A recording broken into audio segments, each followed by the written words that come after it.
Okay,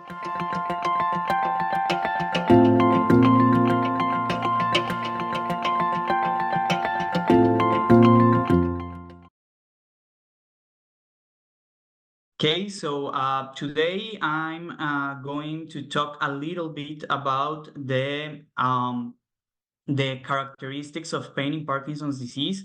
This is a topic that has been of interest from the latest 20 years, since we start talking more and more about the non-motor symptoms of Parkinson's disease, but it is still, from the clinical perspective, a topic that is very much ignored by clinicians, and that we still don't have a lot of intervention techniques in order to address it. So me as a neurologist, this is a kind of a complex situation, and also a very huge motivation in order to pursue further studies in this. So just as we are here in a meeting among pain experts, I'd like to talk a little bit about Parkinson's disease. Parkinson's disease is the second most important neurodegenerative disease after Alzheimer's disease. In Canada, there's about 100,000 Parkinson's disease patients based on the estimates of the global burden of disease. And in Quebec, the last estimates by Parkinson Quebec are of 23,000 of PD patients, which is more than the capacity of the Bell Stadium, if you can thinking of that. That is the way that I like to put it on the grants. So here in this graphic, you can see that the prevalence of Parkinson's disease tends to increase significantly after 50 years old. 50 years is the cutoff that we use to determine if a patient is considered early onset or not. And this is going to be of importance for what I'm going to tell you afterwards.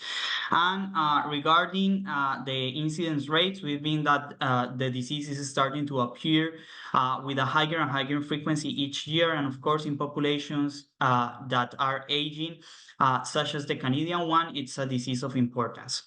I'm not going to extend much on the pathophysiology, just to mention that the main pathophysiology underlying Parkinson's disease is the degeneration of the substantia nigra pars compacta, specifically the dopaminergic neurons that project to the striatum and that contribute to the on and off of the direct and indirect pathways of the basal ganglia are the ones that are mostly affected, and therefore produce what we commonly know as the motor symptoms, or the cardinal features of the disease that are going to be tremor, bradykinesia, and rigidity. And if we can add the gait instability as an additional condition that is visible in Parkinson's disease. One of the most important parts of Parkinson's disease is that the degeneration of the dopaminergic neurons and its projection, it's thought to start within the mesencephalus, but afterwards its projections and the degeneration is going to extend in both senses. It's going to go to the occipital cortex, and it's going to go through the basal ganglia, both the motor and the non-motor part of the basal ganglia, and then through the frontal lobe. This is what we call the progression of the disease, or is the theory of the progression of the disease, and how we distribute it in what we call, from the neurophathophysiological perspective, the Bragg stages. And this is going to be very important also for the comprehension of pain. There are several molecular mechanisms underlying Parkinson's disease. As you can see here, the main one is the deposit of alpha-synuclein, which is an abnormal version of a protein which allows the correct homeostasis, specifically of the cytoskeleton, but there are like several functions of regular or normal synuclein that ends up depositing, and this perturbed alpha-synuclein proteostasis leads to mitochondrial dysfunction, oxidative stress, neuroinflammation, impaired calcium homeostasis, until or up the reaching the death of the neurons. So there's an important clinical spectrum of Parkinson's disease. So Parkinson's disease is thought to be, as I mentioned, a disease that is governed by these three motor cardinal features, which is bradykinesia, which is slowness in movement, rigidity, and tremor. For a long time, we've been ignoring, or we used to ignore a lot of the non-motor symptoms of Parkinson's disease because they were not much evident and they were attributed to other conditions that were concomitant with Parkinson's disease. And if you can see here, among those, there's pain within what we call the early stage of the disease. This early stage of the disease, specifically pain, is accompanied by other symptoms. Like you can see here, it's accompanied as well by the apparition of fatigue or diplopia. And it's also preceded by other premotor symptoms like depression, anxiety, and constipation, because in Parkinson's disease, we have both an affectation of the motor pathways, the non-motor pathways by the autonomic nervous system is as well very much impaired. And also, it is very important to know that when patients reach the diagnosis, they have lost around 50 or 60% of the dopaminergic neurons.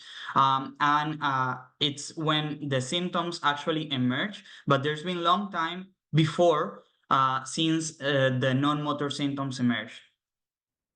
So the interesting part and the reason that I'm very enthusiastic about this topic, and actually our lab is dedicated right now to the study of pain in Parkinson's disease, is because up to this point, there is no clear explanation or a specific underlying pathophysiological mechanisms that we can attribute to pain and that distinguish pain from other non-motor symptoms.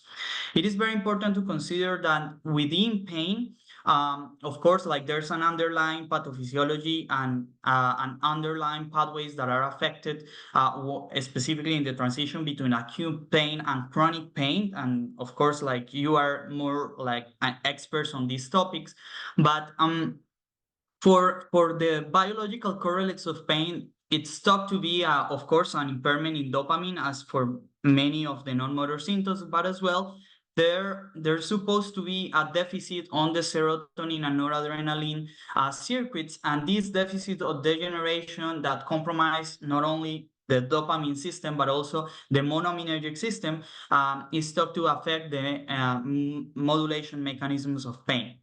Here you can see that among the elders with Parkinson's disease, the prevalence of pain is very high. It can even reach 80%, but even though this is a symptom that was described by James Parkinson a long time ago, since the first description of the disease, only around 50% of the neurologists are able actually to relate the pain in a Parkinson's disease patients to the disease itself, because we are trying to think that as these patients are old, then we immediately correlate their back pain, their shoulder pain to a osteomuscular condition, and specifically to age-related osteoarthrosis.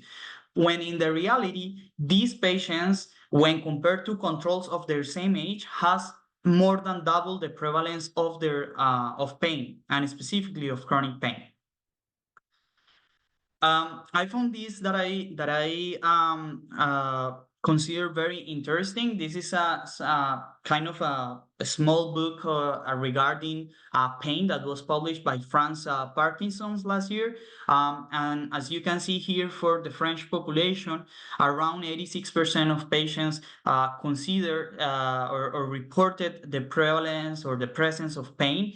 And the important part is that this pain is very severe and that it affects their capacity to deal with their daily living activities. So that is the reason that it is also a symptom that is included within the main questionnaires that we have to assess the severity of the disease.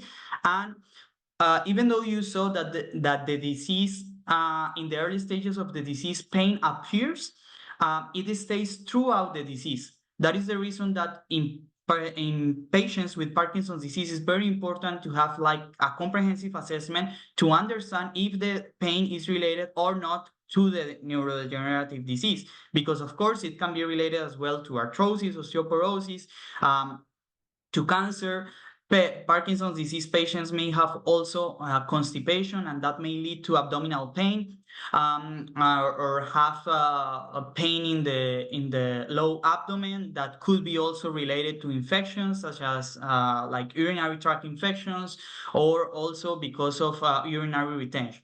So it is very important to do a comprehensive assessment of pain in Parkinson's disease patient, but always consider that it is very likely that the pain is caused by the disease itself and not by another condition not related to the neurodegeneration.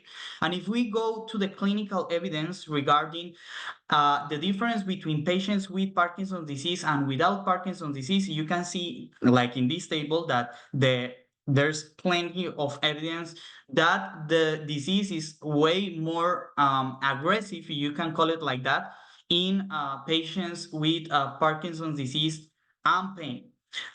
They tend to have, even though they tend to have like similar motor disability, the compromise of other non-motor symptoms is also high, and they are also treated with higher doses of levodopa, which is the main medication that we can use. So, and in hope that the pain can be a consequence of motor complications of the disease. And I'm going to go into that in the next slides. So, regarding the pathophysiology that underlies specifically pain in Parkinson's disease, you can see that there are different regions of the brain and of the nervous system that are completely affected, and there are some specific mechanisms that have been thought to be related. But if I would like to make like a synthesis about this, you can see that the pain that is there could be pain that is linked to the motor function that is called dystonic or dyskinetic pain. There's also a reduce in the pain thresholds that is thought to be related to a depletion in the dopaminergic neurons and the dopaminergic projection to the striatum. There's also an augmentation in the nociceptive transmission based on what I told you before about the monoaminergic projections and nuclei within the brainstem. And finally, there is a decrease in the modulation and in the descendant modulation that connects the subthalamic nucleus with the pedunculopontine nucleus in the brainstem. There are different types within pain in Parkinson's disease. You can see that we can have musculoskeletal pain, dystonic, radicular pain, central, or others. But in general, this is what we call the PD pain classification system, and we are right now trying to put PD-related pain in 3 boxes. One is neuropathic, the other one is nociplastic, and the other one is nociceptive, being nociceptive pain the more common and neuropathic the less common. Regarding the evidence from the functional neuroimaging and structural neuroimaging, some studies have found that there's a decrease in the cortical thickness, specifically in the superior frontal gyrus. And there is also thought to be a reduce in the functional connectivity, specifically between the hippocampus and the nucleus accumbens. And this can be also an explanation why there seems to be a higher catastrophizing of pain in Parkinson's disease patients when compared to other patients with chronic pain. And also their pain sensitivity has been assessed and found to be different. So these studies from Breffel Carbon that were done initially in 2005 and then in 2013 came to the result that or show that there is indeed a decrease in the pain threshold, specifically in the cold pain threshold, specifically also in patients with Parkinson's disease and concomitant chronic pain. And this decrease in the thresholds of pain improve when taking the medication. And this might be one of the most strong proof that pain in PD is related to a dopaminergic depletion, because levodopa, as you imagine, is dopamine derivated, and it's thought to increase the levels of dopamine within the brain. And also at the level of the prefrontal cortex, there seems to be reduce in the activation but pain measured by the cerebral blood flow. As you know, Parkinson's disease patients, when they are advanced on the disease, they will have or they might have surgery, which is deep brain stimulation. And in this surgery, we put the electrodes on the subthalamic nucleus. And what we found in some of the studies is that there could be some changes in the threshold of pain, specifically for cold pain, when we assess patients before and after the subthalamic stimulation. This is the another study that I found very interesting, where they assess the relationship between the facial expression of pain and the pain thresholds. In this case, it was not the cold threshold as it was assessed by Bergen, as I told before, but in this case, it was the heat pain thresholds, and they found that patients with PD have also a decrease in the pain thresholds to heat, but a decrease as well, or that is discordant in their facial expression of pain. And finally, what we've been doing or trying to assess in our lab specifically is determine if the pain modulation mechanisms of pain are impaired. We are interested in determining if the cognitive mechanisms of modulation, l'effet des attentes, are impaired using concordant and discordant cues. Here you can see the traditional model of expectation in pain. And there's a previous study where they assess this using condition stimulus and measuring pain before and after, trying to determine if there could be like a significant hypoalgesic effect induced by a positive condition stimulus. And if I'm not mistaken, that is my last slide. So I'm open to questions.